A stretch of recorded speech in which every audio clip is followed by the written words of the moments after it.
Levels of COVID-19 are rising in some states and showing up in wastewater.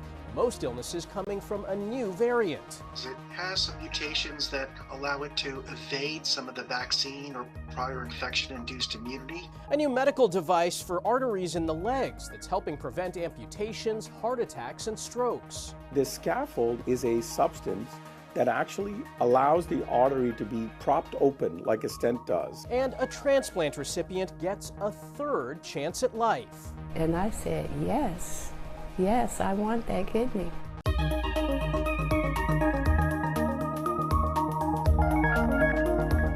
Welcome to Ion Health, where we focus on stories that affect your physical and mental well-being. I'm Michael George. President Biden is recovering from COVID after being diagnosed with the virus while traveling in Las Vegas. COVID numbers are on the rise across parts of the country this summer. Since fewer people are testing, health officials are using wastewater to measure infection rates. According to the CDC, viral levels of COVID-19 are very high in more than 24 states. It has some mutations that allow it to evade some of the vaccine or prior infection-induced immunity, so more people should be susceptible to infection with it. More than 70% of the illnesses stem from a variant called FLIRT, and right now hospitalizations are low. Yeah, these FLIRT variants look like viruses that could cause another wave of infections. There's nothing about them that makes us overly concerned that that would be a particularly strong wave or that it would cause more severe disease. The most significant increase in cases is in the Southwest. Cooler temperatures have arrived for tens of millions of Americans in the Northeast, Midwest, and parts of the Mid-Atlantic regions. This after days of record-breaking heat. But there's been no such relief for the Southeast and Intermountain West that are still baking in dangerous temperatures. This past week, a Texas woman died inside her overheated apartment after she and millions of other Texans lost power due to Hurricane Beryl. In Utah, officials suspect several people died of heat exhaustion while hiking. Symptoms of heat exhaustion include cool skin with goosebumps, heavy sweating, a fast and weak pulse, dizziness, and thirst. Doctors say if you think you have heat exhaustion, get to an air-conditioned place, drink water, and take a cool shower or apply cold compresses to your body.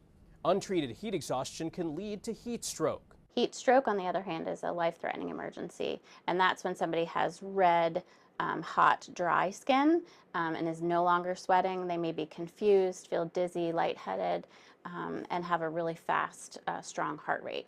And for those kind of symptoms, we recommend that they call 911. People most susceptible to heat exhaustion and heat stroke are children, elderly adults, people with underlying health conditions, and people taking certain medications.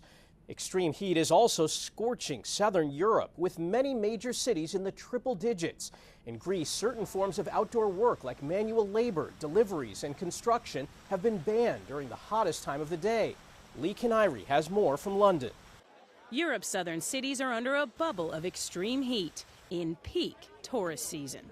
The ancient Acropolis, one of Greece's most famous attractions, closed by Greek authorities. A little upset that we can't go up and see the Acropolis on the only day we're here.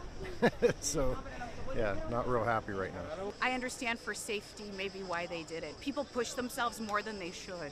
Temperatures in the south are predicted to pass 109 degrees as a heat wave from Africa blows across Europe. Wildfires have sparked in several countries. In Macedonia, the government declared a month-long state of crisis. Italy has placed 13 cities under its most severe heat warning. An American in Rome cooled down the Italian way. It's so hot, but we can help with the gelato. Why not swim in the sea? Well, the Adriatic is measuring record-high water temperatures of nearly 86 degrees. It's hot too, but it's still refreshing. Meteorologists have warned the hot air is set to bake the wider region until Sunday. After that, all eyes are on Paris, where 15 million people are expected to visit during the Olympics. Some predict it could be the hottest games on record, but so far the City of Love has been spared the scorching heat. Lee Kanairi, CBS News, London. One way to beat the heat is spending time in a pool, but that can dry out your hair and skin. The issues are preventable, as Danya Backus explains. Swimming is a good way to cool off on these hot days, but spending all that time in the water can affect your hair and skin. As an avid swimmer, Barbara notices a difference. My hair, of course, it turned very blonde over the years of not wearing a cap and just in the chlorine all the time. That's because the chlorine that disinfects a pool and keeps the water looking crystal clear can also be very drying. It dries out your hair, it dries out your skin, it strips away your natural oils, which again is drying and also irritating to the body. Cleveland Clinic dermatologist Dr. Jennifer Lucas says that can lead to a skin rash known as irritant contact dermatitis. It may lead to skin that looks red, flaky, irritated, sore. And really the way to combat that is, again, to give yourself back that moisture. Put on a product that gives you back the oils that have been stripped from you. If it's really irritating, you can also use some hydrocortisone cream. But there are some things you can do to prevent the effects, like get your hair and skin wet before you get in the pool, so that it doesn't absorb the pool water, but instead absorb that more fresh water, can also help minimize that irritation and dryness. Be sure to rinse off as soon as you get out of the pool as well to get the chemicals off the body. Barbara does what she can to protect her skin and hair. Putting that care into yourself, especially when you're getting into the water, is extremely important. Dr. Lucas says don't forget your sunscreen, which protects from the sun's harmful rays and also keeps skin moisturized and acts as a barrier against the chemicals in the pool. Danya Backus, CBS News, Los Angeles. Along with warmer temperatures come outdoor barbecues and get-togethers. Guacamole is often on the menu, but preparing it can be dangerous. So much so, there's a name for the injury it brings. CBS's Christian Benavides reports on avocado hand. At Mango's Tropical Cafe in South Beach, fresh guacamole is always on the menu. We do guacamole every single day. Executive Chef Gino Landa says the restaurant goes through more than 300 avocados a day. Landa knows his way around the fruit, but that wasn't always the case. They've been the source of hand injuries. When I started working in the kitchen, yes. When I was a line cook, but it's about experience. A 2020 Emory University study found over a 4-year period, more than 27,000 U.S. emergency room visits were attributed to an injury while opening an avocado, most of those happening on weekends between April and July. Doctors call it avocado hand. Flexor tendon injuries and digital nerve injuries sound like not too bad injuries, but they're devastating injuries, mainly because the flexor tendons and the digital nerves take a long time to heal. You're talking 3 to 6 months to recover. Hand surgeon Dr. Roberto Mickey says in some cases there's permanent nerve damage. How does it happen? They're holding usually the fruit or the avocado in their hand. While it's tempting to hold the avocado in your hand, even the professionals do it, doctors say the best way to avoid an injury is to place the avocado on a cutting board and running the knife through, like this.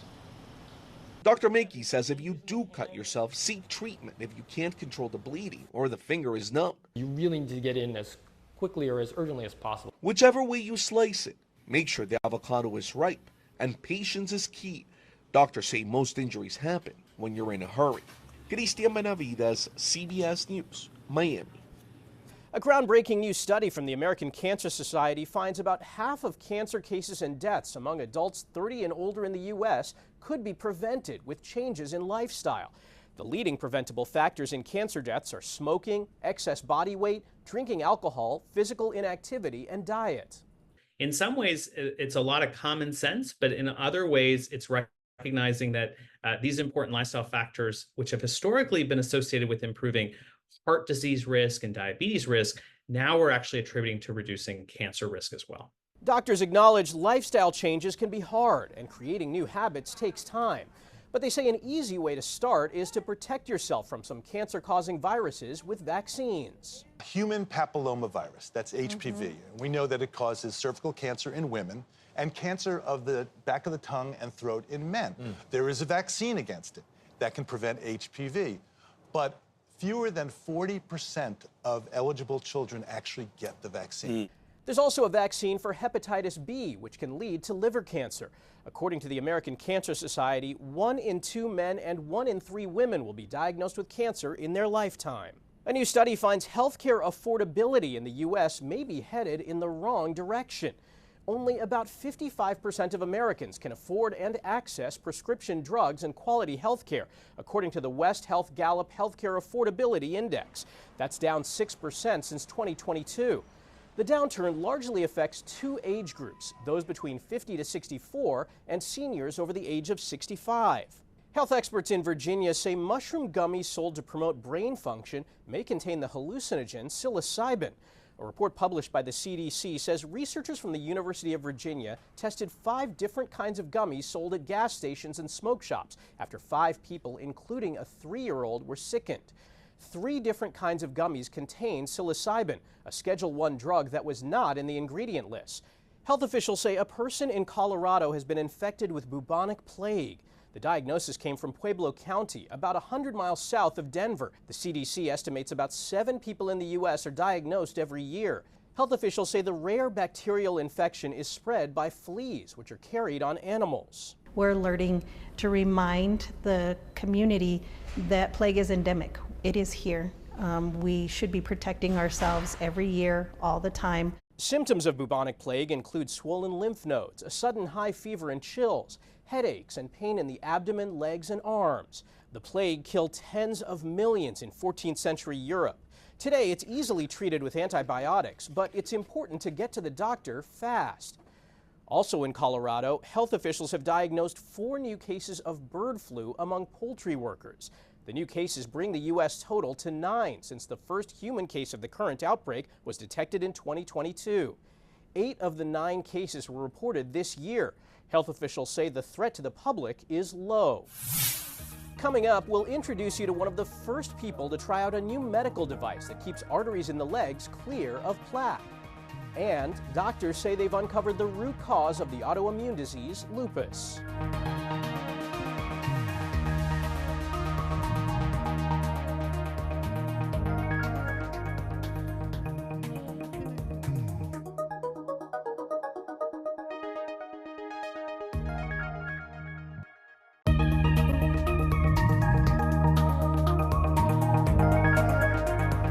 Welcome back.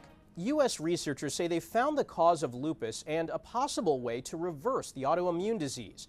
Scientists with Northwestern Medicine and Brigham and Women's Hospital studied the blood of lupus patients and discovered a molecular defect that promotes the chronic and currently incurable disease. And what we really found was a chemical imbalance that seems to control many of the abnormalities that we see in patients.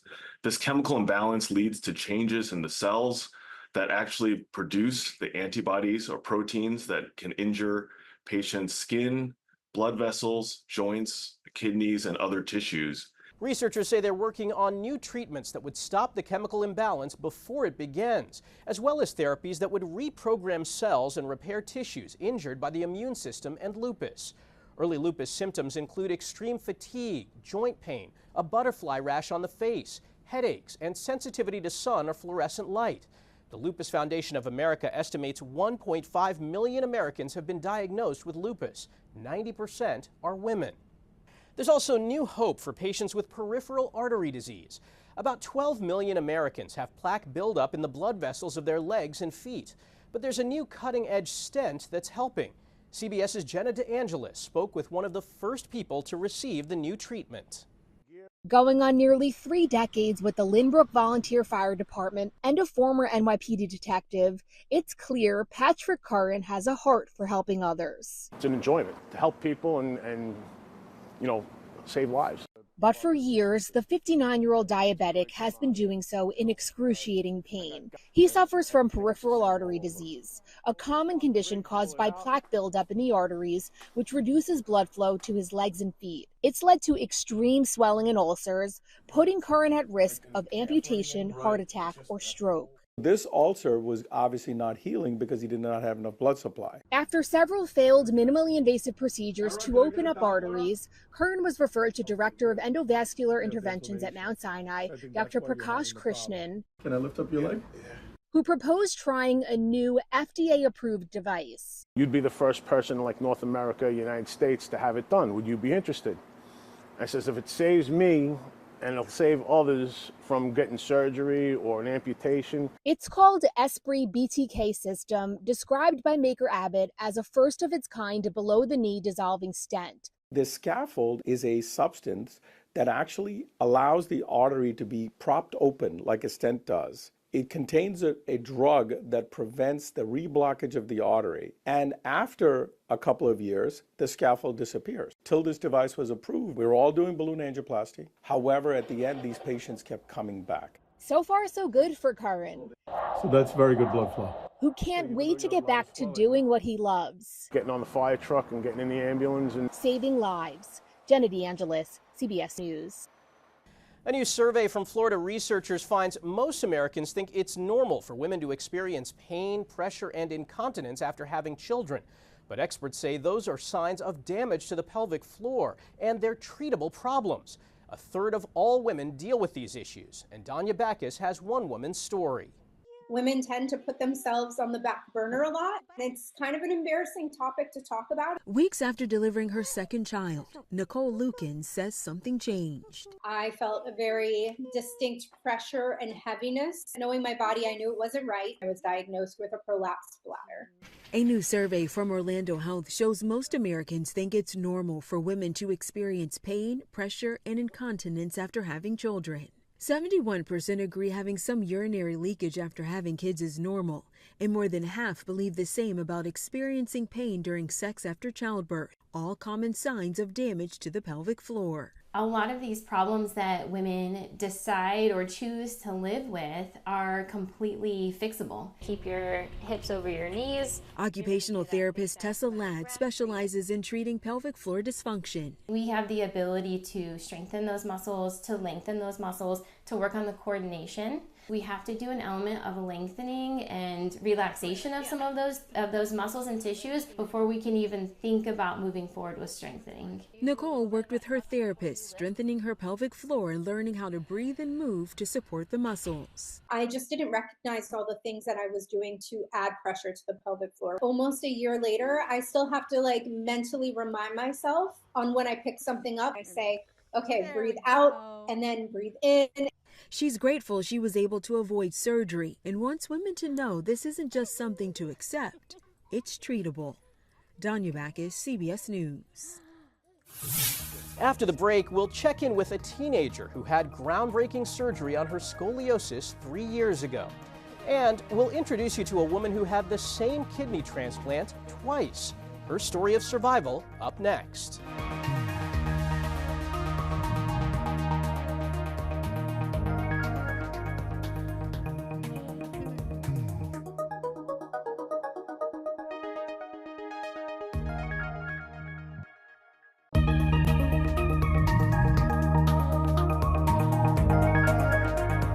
Welcome back. A teenager has reunited with the doctor who restored her ability to move. The groundbreaking scoliosis procedure was pioneered by doctors at Shriners Children's Philadelphia. CBS's Stephanie Stahl has more. 14-year-old Taylor O'Neill playing ping pong with her brothers, able to move freely, even though she has scoliosis, a curvature of the spine. I was very stressed about it. Before she was treated, Taylor spent most of her time in a brace. I know my daughter that she wouldn't want to be braced for years, and we knew we needed to have the surgery. After lots of research, the family chose Shriners Children's Philadelphia. These are actually titanium screws that are placed into the vertebrae. Dr. Amir Samdani was part of the first team to test vertebral body tethering for the FDA. Instead of a rod that's used in traditional surgery for scoliosis, VBT uses a flexible cord. But if you take a look, the tether allows the spine to move. If there was a rod in here, the spine would not be allowed to move. And I'm thrilled to say that Shriners Hospitals for Children played a huge role in bringing tethering to the market in 2019, and now it's utilized in over 50 or 60 centers around the U.S. Taylor had the tethering surgery 3 years ago. Let's have you twist side to side. Good, and the other way. That's great. Great mobility. Taylor says she had 6 weeks of recovery, and now she's fine. I can do any sports. I can still sing and dance and act, and yeah. So it doesn't interfere with your life? No. Taylor says having her back tethered was a slam dunk for her. Stephanie Stahl, CBS News. Now to a story of grit and good fortune. A Chicago area mother faced a life-threatening challenge not once, but twice. Both times she needed a kidney transplant. CBS's Marie Saavedra has her story.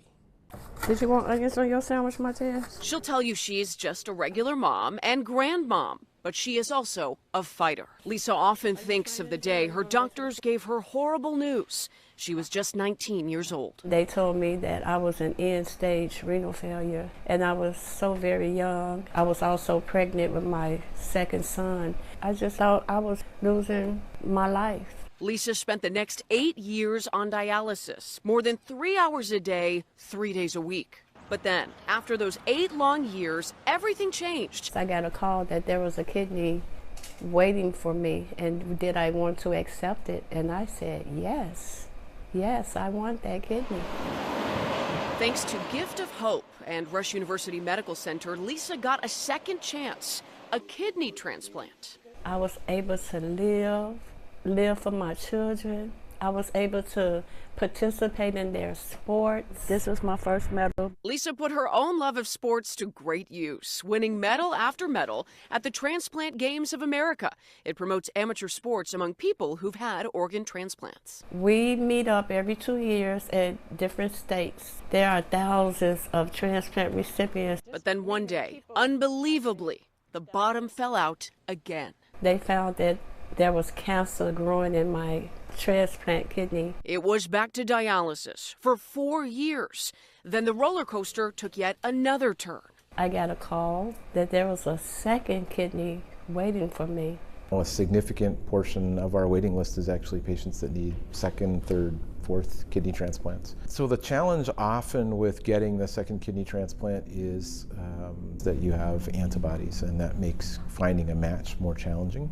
He says that's why organ donation is so crucial.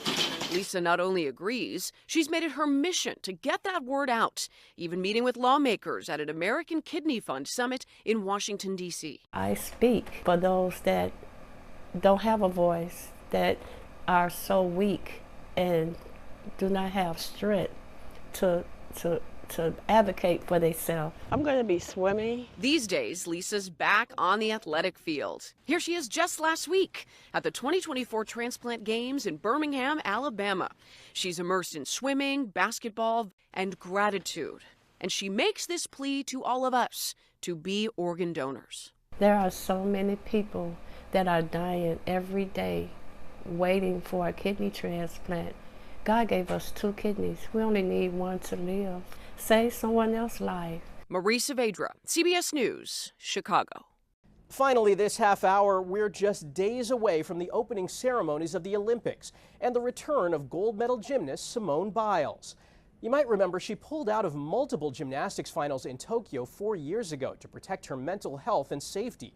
Now, the 27-year-old is back and leading the U.S. women's gymnastics team. She's also featured in the new Netflix series, Simone Biles Rising. In it, she talks about the mental and emotional struggles she still faces and how other gymnasts helped her return to the mat. She doubts just as much as any other gymnast. Honestly, it really helps everyone, I think, to know that even Simone gets nervous. I always am like, I don't think you guys understand like how much you've helped me this year. Yeah. It's late. So I get emotional because it's like, I feel like I'm a big baby, but I don't think they realize how much they've helped me. One snap earlier. Oh, yes, like that. I wanted to quit like 500,000 times. And I would have if it weren't for them. The first 2 episodes of Simone Biles Rising are streaming on Netflix now, and 2 more episodes will stream this fall.